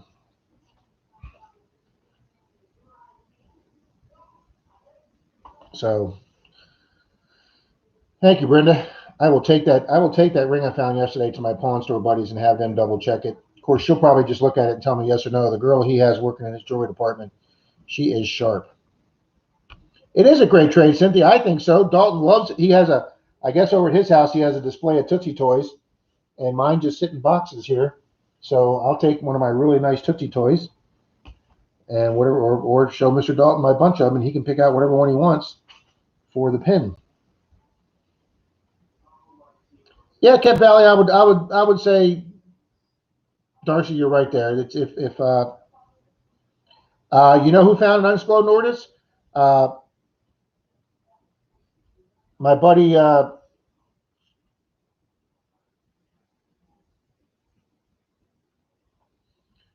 Thor from Thor's Treasure. God, I couldn't. Man, I'm blanking out here. Thor from Thor's Treasure over in Scotland was digging a farmer's pasture and came across an unexploded mortar shell, and then he had to notify his local police, and then they showed up and notified the local bomb squad guys. And guys, he did the video of them blowing it up in the farmer's field there from Thor's Treasure. That's cool as hell. Old World War II military unexploded ordnance. Bernie, hey, thanks for hanging in, Bernie. Appreciate it. Go out and find some more good stuff.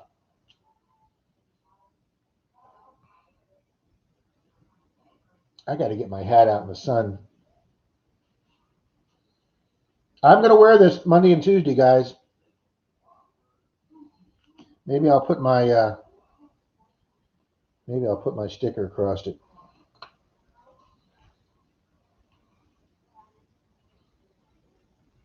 Yeah, Reed, you were saying that in the Zoom meeting. Yeah. I think I'd be a little nervous to dig in grounds in Germany where they had a lot of bottles. Jim Steele donated 28 of my Tootsie Toys to Plugmaster Ford for his collection. Well, that's cool. First off, I didn't know Ford collected Tootsie Toys. I know he enjoys finding them.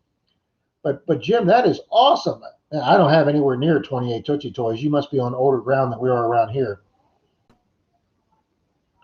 Yeah, I think you're right. Germany's got to be littered with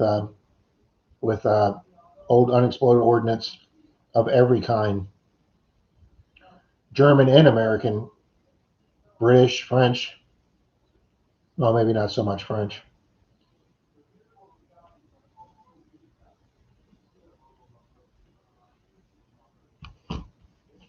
Ugh. Well, guys, this has been a real fast-paced meeting.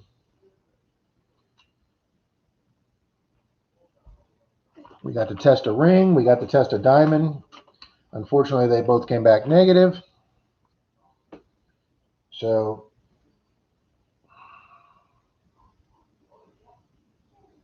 anybody got anything else they'd like to talk about or mention?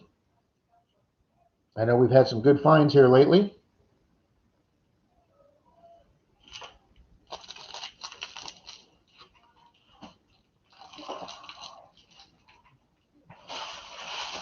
If you guys are talking, my chat has locked up again.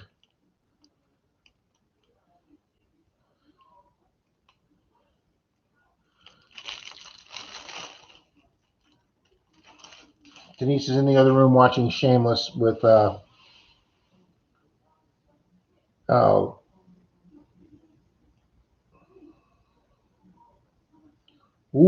bunker. Wow, that would be exciting. Yeah, I've been to Germany one time, guys, and I didn't get out. I didn't get out into the countryside to go do any of that. I wish I would have. I was young and I didn't know better, but I wish I'd have gone out there and seen some of those World War II locations. And I would love to go see Normandy Beach someday.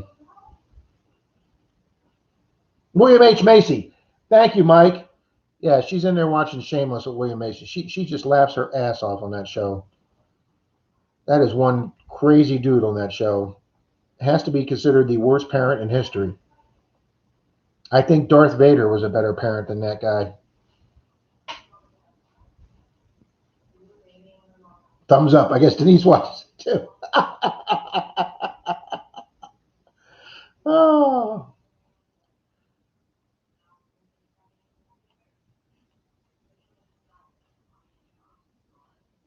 Oh, Reed, we could talk about that Wednesday night in Zoom. Oh, and we'll mention that, guys, on Wednesday nights at 7 p.m. and 10 p.m., Mr. Pork Rat Pat himself. I wanted to go to Normandy, but COVID got in the way. It is disgustingly funny, Mike. You're right. It is disgustingly funny. That makes the Sopranos look like a functional family because that is one dysfunctional group of people. I watched some of them with her, and I hope everybody in the south side of Chicago is not that messed up.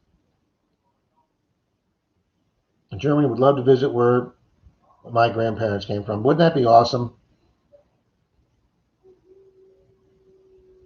I am half Irish and half Polish, guys, and I would love to get back. Well, like I say, I've been to Germany, but I've been to England, but I never got to Ireland, and I've never been to Poland, but I would love to go to both of those places.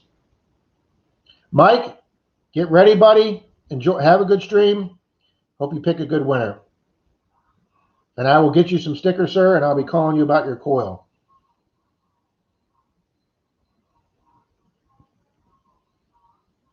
Yeah, guys, I blew up my last semester of college, and I got a passport. I bought a one-way ticket to England, and I got off the plane with my backpack. I had a buddy that I had met over here in the States who had a flat in Brighton, England, that I used as my base. But I traveled to Germany. I traveled to France. I spent a few days in Paris. Incredible culture in Paris, but yes, they are as rude as everybody says they are, and it was disgustingly dirty. I spent a week in Cologne, Germany, one of the most beautiful places in the world that I've ever been to. Everybody's super friendly, super polite, and I can only wish that parts of America were half as clean as Cologne, Germany. Beautiful cathedrals. I met another guy from Scotland there, and I hung around him. He spoke enough Germany to get us by. A lot of good pub time in Germany. Yeah, Mike, I think Ireland would be a blast. And I stayed a couple months in south side of England, but I did get up to London for a weekend. Got to see the castle or the Queen's home. But no metal detecting in Ireland. What? Denise, that's what I was hoping, white gold, but we'll see. I'll have it tested. It's awful light, but it's an interesting looking ring. So never seen one like that. That would be a bummer. Because, man, Ireland's got so much history in it. Wow, what a bummer. We'll talk about that more Wednesday night. Oh, that's what I was talking about. Duh, oh, look, a chicken. Yeah, Wednesday nights on Park Rat Pat, he has a Zoom meeting. It's really easy to do. I don't know how to do it from your phone because, again, I don't do things from my phone. But on that computer, the camera works for Zoom meetings, but it will not work for these YouTube live streams. I had to get a.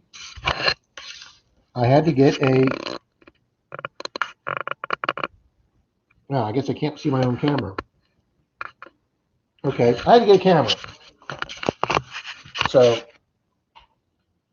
and I got a high def camera, which is better than my old ball camera from back on my my Facebook time or my FaceTime thing or whatever that was called back then. I don't know. UK's awful. UK's pretty strict too. I went over there with one carry-on and came back with 5 suitcases in my carry-on.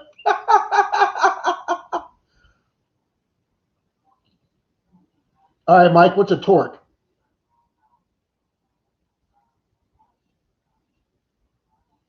Yeah, I just took my backpack and I didn't necessarily hike all the way through. I took trains and and I took the ferry across. That was way back before the channel. But yeah, we hiked through some of Germany, walked all around France with my backpack, stayed in youth hostels, and I told myself at 21, guys, go do that because you may never get back there. And here I am, guys, in my late 50s, and I haven't been back to Europe since. So I think that was a good decision that I did to go see the world. Celtic neck jewelry. Well, that's way cool.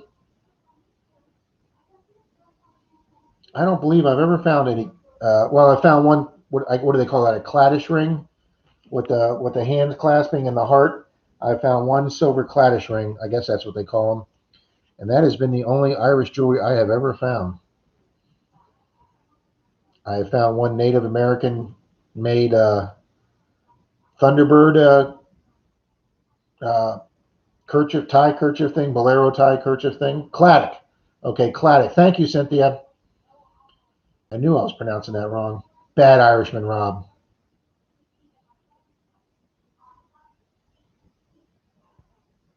And my last name has an E at the end. Some of them don't, and I was always taught that the E at the end means it's Irish, and without the E means it's English. Cladic. Cladic. All right, I'm sure I'm pronouncing that wrong too.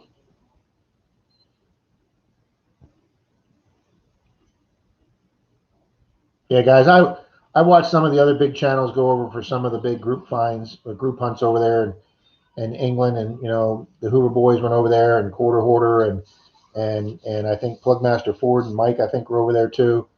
That would be, oh my God, overstayed my visa for a month. I was lucky they let me out. I don't think they would do that today, Reed.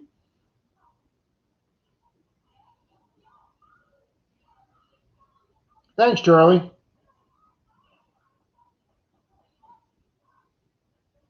Yeah, I don't. Back then, I think in the '80s, I didn't even get a visa. I just went in the country, showed my passport. I will tell you this, guys. Back in 1983, when I went over to Europe and England. Good morning, Bill. Wow, and that was only a month ago. Well, good for you, Reed. Congratulations on sneaking out of there. But when I was over there in '83, guys, when I took the ferry over from south of England to France, and then I took the train from France to Germany, and you have to go through France, Belgium, Benelux, and Germany. So what they do is they have 4 military soldiers, one from each country, since you're going through 4. And those 4 military soldiers walk the train, and they do the old papers, please. So there I was, guys, Joe Redneck Rob. I had a big ass bushy beard, big redneck beard. I had my cowboy hat on. I had my cowboy boots on. I was resting up on my big backpack. I mean, I looked about as redneck American as you can imagine.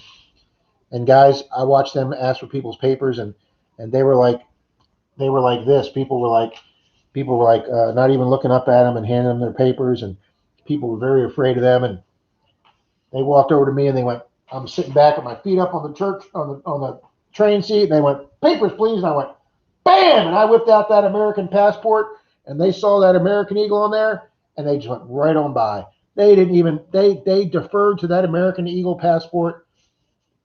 Americans had no problems over there back in the '80s. I don't know what it's like now, but man, that passport carried some weight back then. Oh, Mike, thanks for making me feel so old, Mike. My wife wasn't even born in '83. Thanks, Mike. They love cowboy stuff in Germany. Well, they must have loved me on that street corner when folks were. I was standing on a street corner in Cologne trying to read that map and all the strices, and I just couldn't figure out their streets. And some folks walked over and they were like, "Sprechen Sie Deutsch?" And I go, "No, I'm American. I don't speak any German." "Oh, that's fine. We speak English." And boom, like 70-80% of their population speaks English.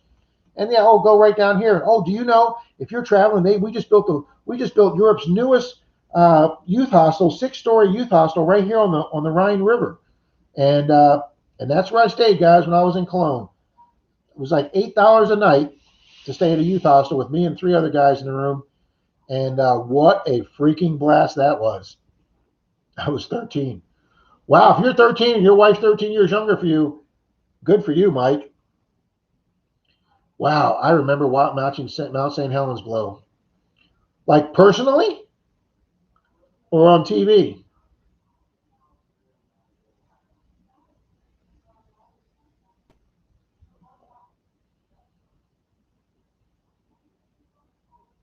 That would have been an incredible thing.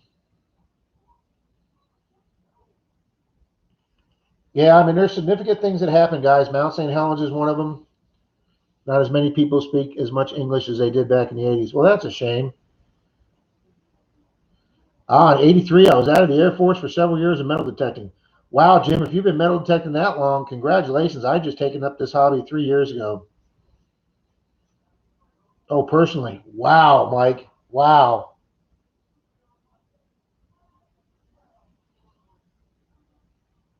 I mean, I've only seen those kind of major events happen on TV. That 9/11 when I watched the second plane hit, the Challenger disaster, um, and obviously Mount St. Helens was another major disaster too.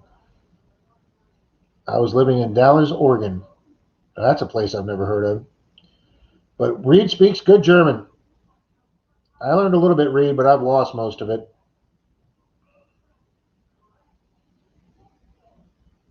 Yeah, that would have just been incredible, Mike. Well, from a distance. So I'll tell you something. And if you want to see things that,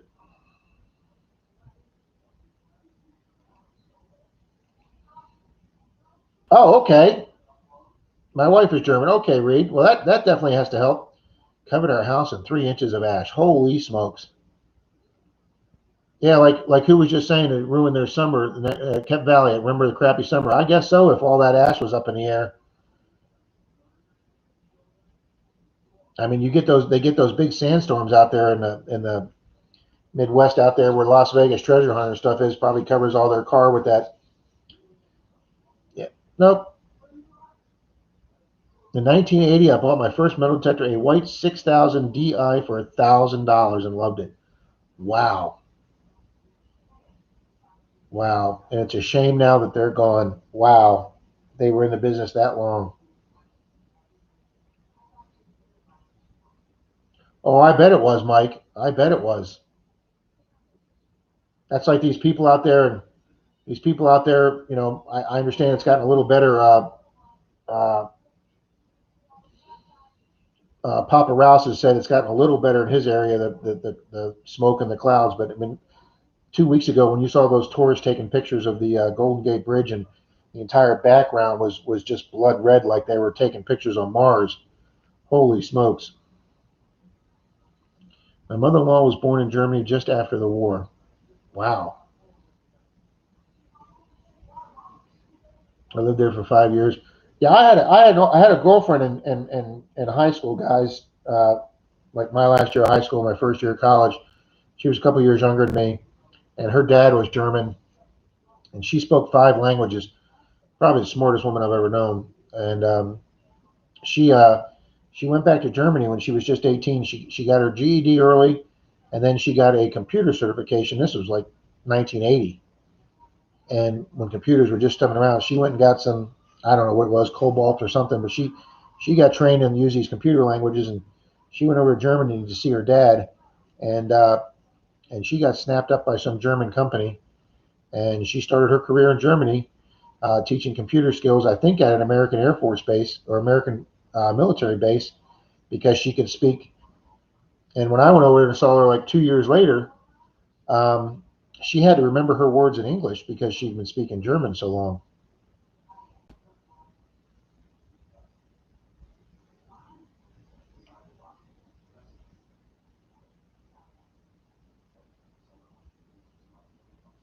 Now, Denise, that sounds horrible. Gee, and I thought I was hurting with my knees feeling bad. I have to take a couple days off too. I mean, if I hunt 2 days in a row, Denise goes, "Why do you do this to yourself?" So, yeah, Denise, please take care. Wow, no, I don't want to ever break my back. I've got two bulging discs, and yeah, I don't want anything worse than that. I'm sorry, Denise.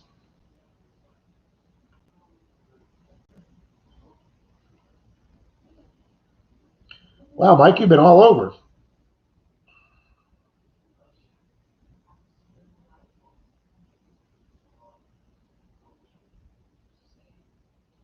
Oh, well, that's cool, Kep Valley.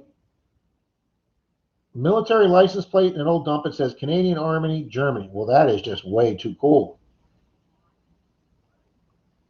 Good find, Miss Darcy.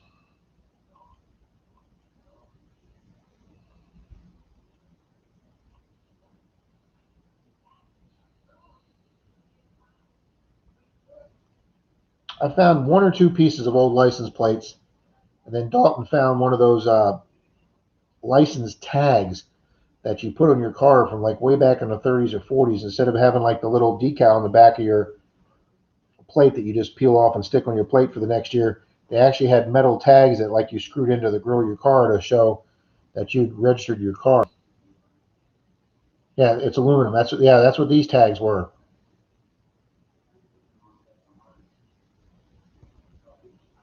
Well, I'm amazed it made it, because I'm telling you something, a lot of these little tokens we find down here, the tax tokens from like Louisiana or Alabama or Mississippi, and then some of the Florida tokens we find were aluminum. And man, they don't hold up real well on the ground. They come out looking horrible.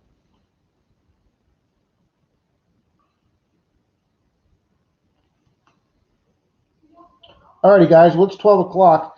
Mike's doing his live stream now to pick his winners, so let's not cut into Mike. And I think Susie Q's got one going, so let's go ahead and cut this here. We've been on for an hour and a half. That's a good time. I appreciate you 16 folks that are still here, and thank you very much for the 30 likes. That's way up there for us. So thank you, Darcy and Bill and Cynthia and Brenda and Mike and Reed and everybody that's been in today. Melly Man Mike and Martin, Charlie. I know I'm going to forget somebody. Jim Steele. I appreciate it, everybody. So we will see you next Sunday at 10 a.m. We'll pick the winner for the prize from the giveaway for Charlie's channel. Please go over to Digging It Back's channel. Watch his video for Hunting the Beach for Hurricane Sally. Leave a detailed comment. We'll get you registered for the prize, and somebody's going to get a nice hunk of silver next Sunday. Alrighty, guys. Thanks, Jim. I appreciate it. Alrighty, Kep Valley. Take care. Got to go do adult stuff. Yep, I'm going to get ready for football, guys. Thanks, everybody, for being here. Mike, try to wake up next week at 10 a.m. too. All right, we'll see you guys next 10. Oh, and tomorrow night, we're doing a live premiere tomorrow night, 7 p.m. We're publishing a video live. It is Dalton and I on our first sidewalk tear out. They tore out the sidewalk for an entire block and then all the ground from the sidewalk to the curb. So it is all just dirt. It's all been dug out 3-4 inches so we can get way down. Guys, it's going to be a phenomenal hunt. Mr. Dalton gets a bucket lister that's just incredible. First one I've ever seen come out of the ground like that, and some phenomenal hard-to-find coins for us around here. So please tune in tomorrow night, 7 p.m. for our premiere video, our first sidewalk tear out. Alrighty, guys. Hope to see you then. Till then, see you tomorrow night. And then for you Zoom folks, we'll see you Wednesday on Pat's Zoom at Zoom USA, 7 p.m. Go to Park Rep Pat's video, and he has his phone number for the Zoom. And please just join us. We all can see each other in a chat like this, but we all get to see each other on like a Brady Bunch screen. Alrighty, folks. Thanks for coming in. Alrighty, guys. Thanks, Bill. See you, everybody.